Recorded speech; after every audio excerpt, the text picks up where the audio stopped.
The stars were silent as they had been for 1,000 years. Across the galaxy, peace had become so normal that no one believed it could end. Not even humans. Admiral Claire Rendell stared at the glowing tactical map in front of her. She had just returned from a ceremony celebrating the anniversary of the Intergalactic Peace Accord. Her golden dress uniform still held traces of glitter from the event. She looked calm, even when the red warning lights began flashing across the walls of the command room. Unidentified fleet entering neutral space, the AI reported. Claire didn't react at first. Incursions happen sometimes. Drunken smugglers.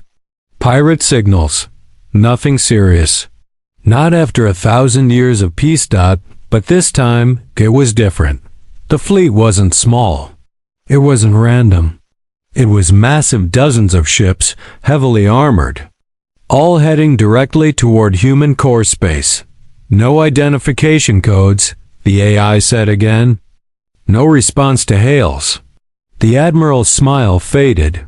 Far across the galaxy, the other members of the Galactic Peace Council were already panicking.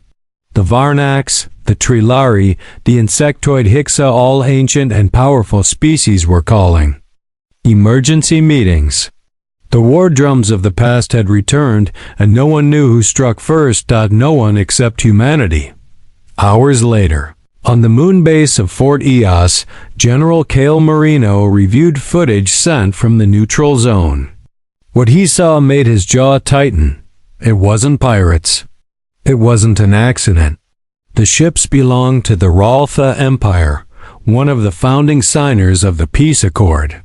A race known for their discipline, silence, and deep honor, and they had just opened fire. "We're being invaded," the general said, almost with disbelief. The room fell quiet. Officers exchanged looks, some confused, some afraid. But Cale? He chuckled. "Is this supposed to scare us?" he asked, zooming in on the enemy fleet. "After all this time?" Claire arrived at Fort Eos that evening, walking straight into the command room with her hands behind her back and her head high. She had read the reports, seen the first casualty list, and reviewed the enemy formations. And like Cale, she wasn't afraid.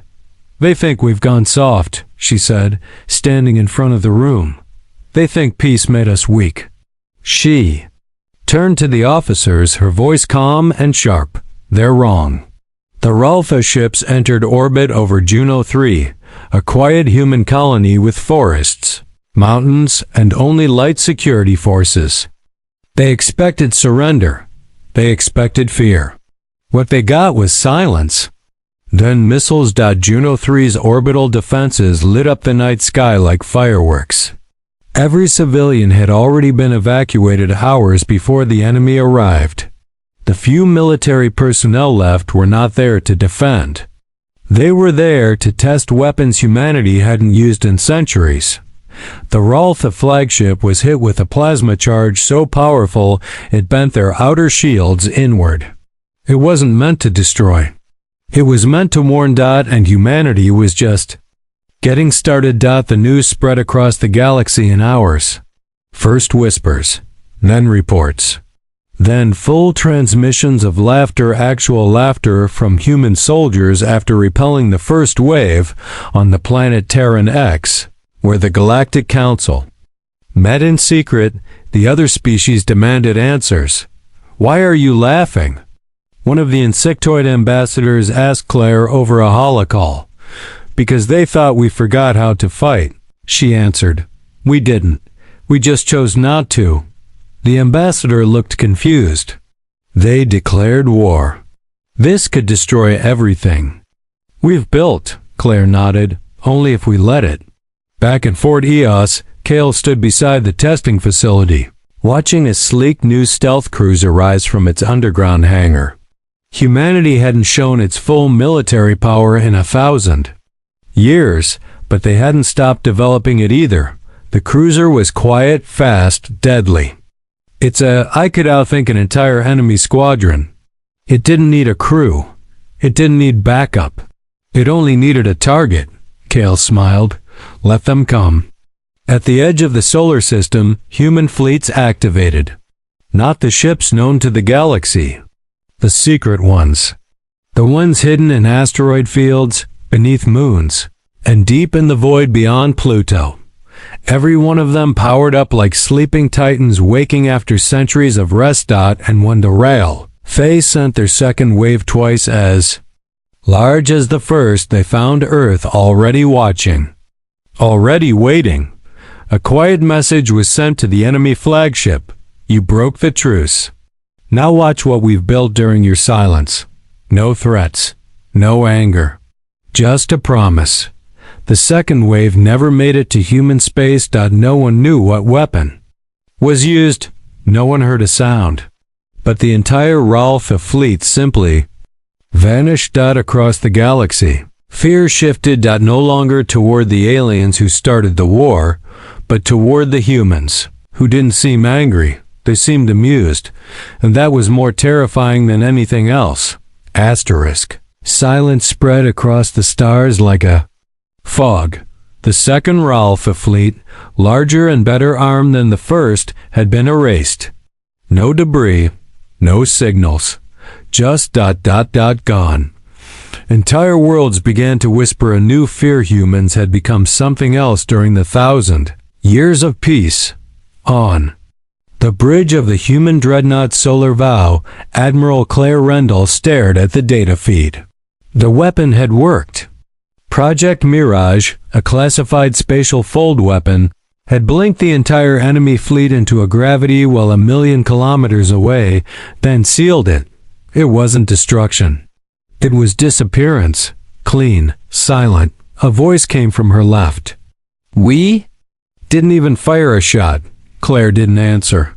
She knew the truth was more complicated. General Cale Marino stood in the war room of Fort Eos, running simulations with military AI commanders.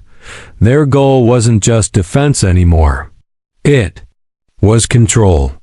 Information spread faster than ships, and humanity wanted the right story told. Across the galaxy, human ambassadors were suddenly being called to secret meetings. Some alien races demanded answers. Others offered shaky alliances. A few, like the insectoid Xerox, just watched, their multifaceted eyes full of fear. One ambassador, a thin, gray-skinned diplomat from the Council of Nine, asked a simple question. Why didn't you fight like before? Claire responded without blinking. Because we didn't need to. Humans had learned a lesson the hard way centuries ago. War wasn't about firepower. It was about control of fear, of information, of timing. And this time, they controlled all three. The Ralpha, however, were not finished. Their high commander, Gerontok, was furious. In a fiery broadcast sent across neutral space, he accused humanity of violating cosmic law, of hiding weapons that could tear open space itself. Humanity didn't respond. Instead, they laughed. A short clip began circulating. It showed two human soldiers on Juno 3 playing cards beside a half-destroyed enemy drop pod. One of them casually asked, "You think the next wave will be bigger?" The other replied, "I hope so. I'm getting bored." It wasn't official. It wasn't scripted, but it was perfect. Billions across the galaxy saw it. Some laughed. Some trembled. Gerontok sent a third fleet, smaller but different. It was made of stealth ships cloaked, invisible to most sensors, designed to infiltrate human space and strike key colonies. They didn't know that humanity had spent centuries perfecting sensor systems far beyond what was publicly known. The cloaked ships never even entered orbit. Most were caught before they passed Mars. One of them did make it down. It landed in the forests of Europa Prime, a quiet research outpost. The Ralpha commandos exited silently, cloaked and armed. They expected soft scientists, slow alarms, easy targets. Instead, they were met by children, human children, watching them, and then a voice rang out through the woods. "Nice try." Every tree blinked lights hidden in branches under snow. In birds. It had all been part of a training field, not for soldiers. For civilians, the Raltha were stunned. They fired. Nothing hit. Human drones burst from the trees like lightning, not attacking but surrounding, trapping. The commandos never had a chance. Hours later, they were escorted into a human base unharmed and disarmed. A single soldier offered them tea. Across the stars, the message was clear. Not even your secret weapons scare us. The Galactic Council met. Again, urgently. Some wanted humanity punished. Others said nothing could be done. The Trilari ambassador, whose species once ruled half the stars, stood up slowly. 1,000 years ago, humans were unpredictable, chaotic. Dangerous, he said. We thought peace would calm them. He looked across the room at the humans seated calmly, sipping coffee, smiling politely. We were wrong. In deep space, a fleet of human stealth cruisers activated. They didn't head toward enemy territory. They circled their own. A silent perimeter. No threats, no warnings. Just presence. The Ralthi's main homeworld began to broadcast distress signals. Not because of an attack, but because all their trade routes had gone quiet. Supplies were cut. Transmissions jammed. No shots fired. Kale reviewed the operation reports with a half smile. We didn't just prepare for war, he said. We prepared to win it without fighting. But Claire, watching from the Admiralty on Earth, had a different concern. They won't give up, she said. Not yet. And she was right. In a hidden chamber under the sands of Raltha Prime, Gerontok authorized something ancient. Something banned by every known species. Biological weapon. Not just to kill humans. To humiliate them. His order was simple. Break their spirit. Make them beg for peace. But what he didn't know, what he couldn't understand, was this. Humans don't beg. They laugh. And sometimes, that's worse than war. The lab was deep beneath the surface of Raltha Prime, carved into black rock and hidden behind heavy shielding. Inside, rows of sealed tanks glowed faint green. The gas swirling inside them pulsed like it was alive. Gerontok stood at the observation deck, hands behind his back, eyes locked on the weapon that would turn the war. Project Decay, his scientist whispered. Once released, it spreads in hours. Attacks neural tissue. No cure. It only affects humans. Gerontok nodded. Then release it. The virus was silent, invisible, engineered from the DNA of extinct parasites and ancient bioweapons. A single vial was placed inside a stealth probe aimed at Earth. No explosions. No ships. Just a delivery system the size of a coin. But humanity had not spent 1,000 years asleep.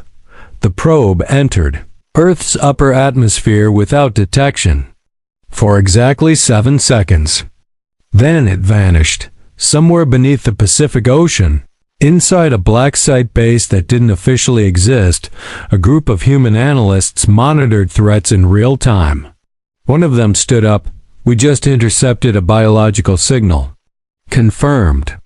Raltha origin. General Cale Moreno was informed within the hour. He didn't panic. He didn't even frown. He just turned to his communications officer. Send them a message, he said. Make it personal. A short transmission was sent back to the Raltha leadership. It was simple. A screen showed a human scientist holding the intercepted probe with tongs, then placing it inside a sealed containment unit. Underneath it, 2 words blinked slowly. Nice try. Gerontok roared with rage. He smashed a console. His greatest weapon hadn't even reached its target. On Earth, the intercepted virus was quickly studied. Not to copy, not to use, but to learn. Within 48 hours, human scientists had mapped the virus and created an immunity booster just in case. It was then that humanity decided to act. Not with weapons. Not with warships. With truth. Admiral Claire Rendell stood before the Galactic Council. Her white uniform shone under the hall's lights. Behind her, a giant screen displayed images of the Ralpha S attempts, fleets destroyed, stealth teams captured, bioweapons neutralized. She didn't raise her voice. She didn't threaten. We didn't break the peace, she said. But we won't let it break us. Some of the council members remained silent. A few looked away. Only one dared to speak. And if they try again? Asked the Hixa speaker, his voice buzzing like bees. Claire smiled calmly. Then they'll learn what else we've built during the silence. The council ended in whispers. Back on Ralpha Prime, Gerontok was growing desperate. He called an emergency war meeting with his top commanders. We underestimated them. One general admitted. They were supposed to be soft, said another. Too long in peace. But Gerontok didn't care for excuses. He pointed at a map of the galaxy where human colonies glowed like stars. Then we crush one. A small one. Make it burn. They chose Vespera 9, a remote mining colony near the edge of human-controlled space. Barely defended. No major fleet nearby. An easy target. A fleet of 20 ships launched within the day. They moved fast, silent, determined to erase the colony before anyone could respond. But Vespera 9 was not as weak as it looked. Every mining structure had been fitted with anti-orbital cannons, every tunnel mapped with escape paths, and every worker on the surface wore exosuits fitted with old, powerful tech modified for combat. The moment the enemy entered orbit, the colony lit up. Not with fear, but with fire. Turrets rose from the ground. Defense drones took to the skies. And within minutes, human support ships jumped in from hidden FTL nodes nearby. Smaller, faster, experimental vessels with unusual shapes and strange weapons. The Ralpha ships were shredded. On the surface, miners, gritty men and women covered in dust cheered and laughed as enemy drop pods were blown out of the sky. Guess we're at war now, one of them said, lighting a cigarette. Another nodded.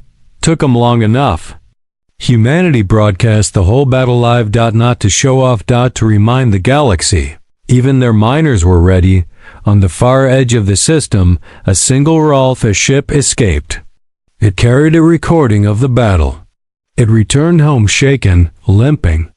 Burned. When Gerontok watched the footage, something shifted in his eyes. He didn't speak. He simply turned off the screen and walked out of the war room. He was beginning to understand. This wasn't the same humanity from 1,000 years ago. They didn't just prepare for war. They prepared to enjoy it. The skies above Vespera 9 were still glowing from the final explosions. Smoke curled from the wreckage of Ralpha dropships scattered across the red rocks. The miners were already back at work, using the melted parts of enemy armor to reinforce their storage domes. Earth received the victory transmission within the hour. Cheers echoed in cities, colonies, even deep space stations. Not because they had survived another attack, but because they were finally allowed to fight back. At Fort Eos, General Cale Marino stood in front of a massive digital map. It showed red dots spreading from Ralpha space, moving outward like cracks in glass. The enemy was testing weak points. They're not giving up, he said. No, Admiral Claire Rendell answered, overcomes, but they're losing more. Then they realize. Behind her, technicians tracked Ralpha communications. Every intercepted signal told the same story. Confusion, hesitation, fear. Their fleets were powerful, but their leaders had no plan. They had expected surrender, not resistance. Certainly not laughter. A young analyst stepped forward. We found something, she said. A signal from their deep command structure. It's encrypted, but it mentions ... Operation Ember Sun. Claire frowned. That wasn't a fleet movement. That sounded like something else, something hidden. Run full analysis, she ordered. Everything we have? Fast. While Earth's commanders dug for answers, the galaxy watched. The Trilari sent observers to human space. Nazarick began moving trade routes closer to Earth's colonies. Even the silent species, like the Mistborn Ural, started broadcasting human signals. Humanity, once feared for being unpredictable, was now being followed. Meanwhile, in a shadowed bunker on Ralpha Prime, High Commander Gerontok was preparing his final gamble. Operation Ember Sun was not a weapon, not in the usual sense. It was something ancient, older than the peace treaty, a relic of the last war. Something even the Ralpha had once feared, a device capable of collapsing stars. We aim it at their sun, Gerontok said coldly. We don't fire it. We just ... show them we can. The room went silent. Even his generals looked uneasy. That not end everything? One finally asked. Gerontok growled, it will end their smile. Back on Earth, Project Sentinel, an experimental AI defense grid, unlocked the last parts of the Ralpha signal. The results came through slowly, word by word. Then a holographic projection lit up. Claire stared at it. Their threatening soul. Cale cursed under his breath. They're going for the sun. He turned to his staff. Launch Ghost Fleet. Ghost? Fleet wasn't on any registry. It wasn't shown in reports. It had no official name. Just a number. Task Force 0-1-0. It was humanity's last line. Ships that didn't need pilots. Weapons that didn't need approval. And orders that had already been written centuries ago. In deep space, cloaked cruisers awoke from dark silence. Their engines glowed with quiet power. They didn't head to the enemy. They surrounded Earth's sun. Each one carried a solar shield, capable of redirecting stellar energy. A wall of light and gravity designed not to fight enemies, but to protect a star itself. Claire watched from orbit as the network deployed. They want us afraid, she whispered. They'll learn we're not built for fear. Gerontok's weapon entered human space 2 days later, hidden inside an asteroid. But Earth already knew. And before the weapon could activate, it was swallowed by a sudden hole in space. Another fold weapon. Silent. Perfect. Gone. The message to the Ralpha was clear. You come for our sun. We bury your dreams in the dark. On the Ralpha War Council, panic finally showed. One by one, their commanders began resigning. Some even fled. Gerontok tried to hold control. He called for more weapons, more soldiers, more chaos. But something strange began happening across his empire. His own people began asking questions. Why are we fighting them? Why are we afraid of them? Why do they laugh when we attack? In the streets of Ralpha cities, small groups began to gather. Not to cheer war, but to listen to human broadcasts. Old Earth music. Comedy shows. Videos from colonies showing soldiers making jokes during drills, engineers playing games with robots, children learning to code while building tiny combat drones. Humans were strange. Humans were dangerous, but they were not monsters, and they were not afraid. Back at Fort Eos, Cale sat quietly, reading the final report from Ghost Fleet. The weapon was gone. Earth was safe. But the war wasn't over. Do we hit them now? One officer asked. Cale didn't answer. He looked out at the stars. We already did. In the darkness between galaxies, something shifted. Not in weapons. In belief. The humans had not just fought back. They had shown the galaxy something terrifying. They had shown that peace had not made them weak. It had made them ready. Gerontok no longer held council in grand chambers. The old war rooms had been abandoned. Too many whispers, too many eyes. Now he hid in a fortress buried under miles of rock, surrounded by guards who no longer saluted with pride. Every day, more cities on Ralpha Prime held silent protests. Some carried human flags. Others wore simple shirts that read, "Let them laugh." It wasn't rebellion, not yet, but it was a crack. A deep one. He smashed another screen as he watched a video from Earth. Human soldiers helping rebuild Vespera 9 while joking about the enemy's aim. It was a comedy skit aired galaxy-wide. Even alien worlds started to laugh. Not at real Fee's strength. At their failure, and that burned more than any weapon. On Earth, Admiral Claire Rendell stood before a wall-sized display showing every Ralpha colony, fleet movement, and transmission. It was quiet now. No new attacks, no bold moves. Just silence from a collapsing empire. But Claire wasn't celebrating. "They'll lash out again," she said. Desperate leaders always do. At Fort Eos, General Cale Marino gathered with special operatives from the Ghost Division. No uniforms, no flags. Just missions burned into their minds. "You'll go in quiet," he told them. "No fire unless you have to. We need eyes on Gerontok." The plan was simple. Infiltrate the capital. Find the war leader. Confirm if he still controlled the Empire or if someone else had taken power. 3 ships left that night, running silent through the deep void. But they weren't the only ones moving. Far from Earth, in a forgotten part of the galaxy, something old had woken up. Human satellites picked up strange signals pulses from a dead system once used for weapon testing. Claire reviewed the data and narrowed her eyes. "That's not Ralpha tech." Cale studied the readout beside her. The signals were structured, but nothing matched known languages. "Activate the archive," he said. The archive was an ancient AI buried beneath Luna's south pole, awakened only for extreme threats. It had existed before the Truce, older than the Peace Accord. Some said it wasn't even human-made.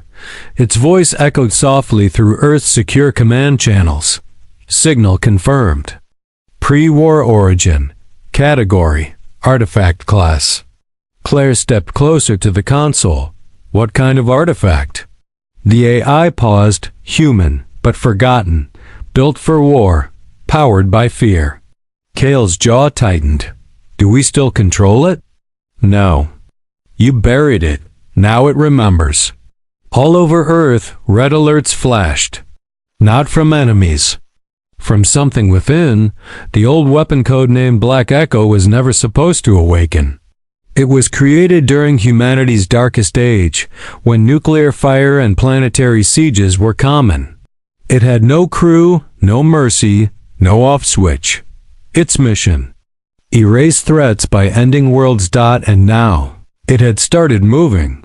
Gerontok didn't know about Black Echo, but he saw the shift in the galaxy. Support for his war crumbled. Allies cut contact. Merchants refused service. Even soldiers began to question orders. In one broadcast meant to rally the fleet, his words were interrupted by a human voice, clear, calm, impossible to trace. "You started this, but we'll write the ending." In secret Ralpha channels, a message spread. Humanity doesn't fight like before. They fight like it's a game they already won. Gerontok's paranoia grew. He launched internal purges. Had officers arrested, closed entire cities. He demanded loyalty oaths, public burnings of human broadcasts.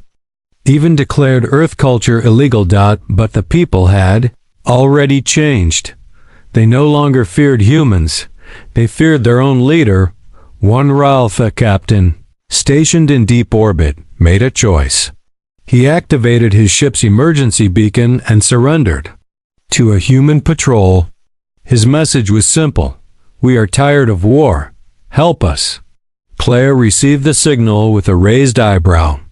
This wasn't surrender. It was the first sign of collapse.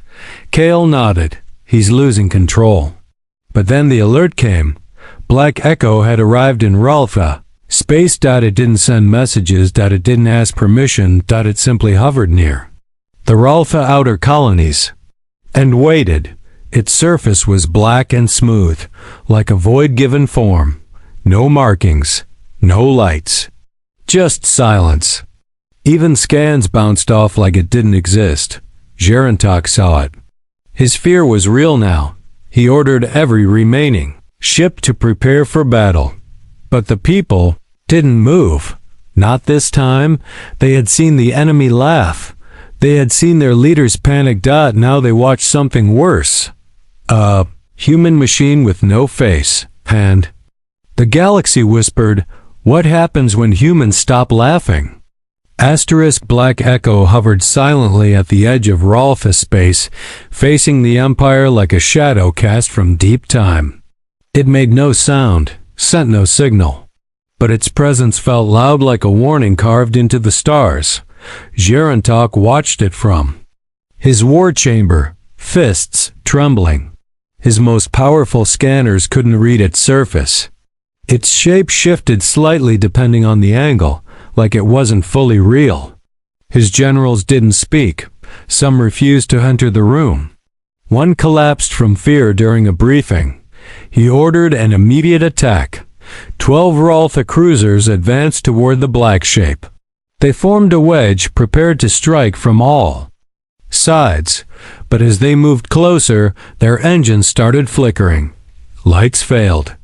Systems reset. Then. The crews began to scream, not because they were attacked, because they were remembering. Black Echo wasn't a machine of destruction. It was a weapon of memory. It triggered the mind. It reached into fear itself. Every Ralpha soldier on board felt something different. Burning skies, dead comrades, impossible creatures in the dark. Memories they'd never lived. Pain they never knew. One by one, the ship shut down. No damage. No attack. Just silence. When a human scout ship entered the zone to observe, it sent back only 2 words. "They're broken." Claire Rendell read the report with steady eyes. She had once read about Black Echo in a locked file buried in Earth's war archive. A weapon built not to kill but to terrify. To end wars before they began. "Deactivate it," she said. Kale, standing beside her, looked surprised. "Why?" "It worked." She didn't answer for a moment. Then, quietly, "Because we don't need it anymore." He nodded. She was right. Humanity had made its point. Across Raleigh space, rebellions began. Not violent ones, quiet ones.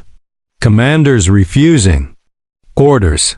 Cities refusing supplies. Officers laying down weapons and calling for peace. Gerontok tried to tighten his grip. He screamed on live broadcasts, called the defectors traitors, claimed humans had infected their minds, but his voice was weak now. Even his own people turned off the screens, and then something happened that no one expected. Message came not from a Raal, the officer, not from a spy, but from a child. A young girl, barely old enough to speak clearly, appeared in a small video feed. She stood in a classroom, holding a drawing. It showed Earth and Ralpha Prime, with bridges between them and stars above. "My teacher said humans laugh because they're not scared," she said. "Maybe if we laugh too, we can stop being scared." The clip went viral. Not just on Ralpha worlds, but across the entire galaxy. And for the first time since the war began, something shifted. Not from orbit. Not in weapons. In hearts. Gerontok's power crumbled within days.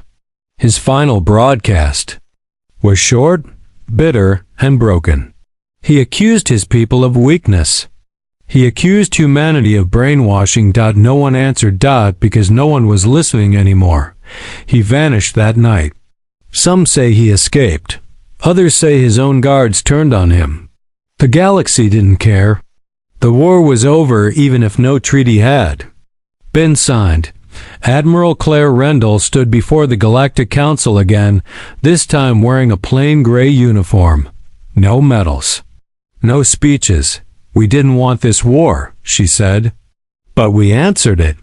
An Ural speaker responded in its low, wine-like voice. "You answered it with silence, with memory, with laughter." Claire nodded. "Sometimes war isn't about who fires first. It's about who doesn't flinch." Kale Marino sat beside her, quiet, watching the council members glance at one another.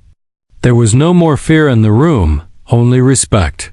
The real Fae people sent a message to Earth 2 days later. It was not written in military code or formal greeting. It was just a short video, showing a group of children laughing together while watching an Earth. Cartoon. No translation was needed. Earth responded with the same energy. Human cargo ships arrived with medicine, food, engineering bots. No guards. No terms, just help. And laughter. At Fort Eos, Kale walked the halls slowly, watching as soldiers packed away weapons, sealed hangars, shut down alert sirens.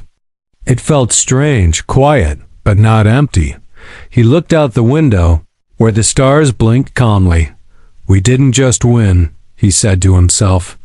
"We changed the ending." Claire, in orbit above Europa, smiled at a message on her screen. A personal one from a former Rolf, a captain now living on a human colony. It said only one thing: "Thank you for not becoming what we feared." And Black Echo? It returned to the dark. Its work was done, but its memory remained buried in the minds of those who once thought humans were soft, because now the galaxy knew. When humans laugh during war. It means the real war is already over. The stars returned to silence. Not the silence of fear, but of peace. Months had passed since the last shot. No fleets moved. No war signals buzzed through space. What remained was something new. Not surrender. Not victory. Understanding. On Relfa Prime, city lights no longer flickered from bombings or lockdowns. Children played in open streets. A human delegation walked through the capital without guards. No weapons. No demands. Just hands open. And smiles wide. They were greeted with the same. Admiral Claire Rendell stood on the balcony of the Galactic Embassy, watching the twin suns rise over the broken towers now being rebuilt. She was not there as a warrior. She had come to listen.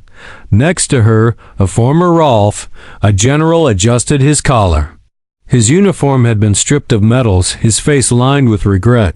"I was ready to die for war," he said quietly. "I never thought peace would feel harder," Claire nodded. "Peace requires more courage." He didn't answer, but he stayed. Back on Earth, Fort Eos had been renamed. No longer a military command center, it now served as a training institute for diplomats, engineers, teachers. Where once battle plans were drawn, now languages were studied. History reviewed. Futures written. General Kale Marino had retired. Quietly, no parades, no media. He moved to Europa Prime, where he helped local colonists expand underground cities. Some of the children there called him Old Man Shield. He never corrected them. One day, while helping repair a solar stabilizer, Kale received a visitor. A young Rolf, a boy curious, quiet, carrying a translator bracelet. "You're the one who scared our fleets," the boy said. Kale smiled without turning. "I didn't scare them. They scared themselves." The boy blinked. "But you laughed." Kale finally looked at him. "Yes, and that was the strongest message we ever sent." In the far reaches of space, the ship known as Black Echo remained hidden. Its systems were placed in deep sleep, locked behind layers of encryption only the Archive AI could unlock.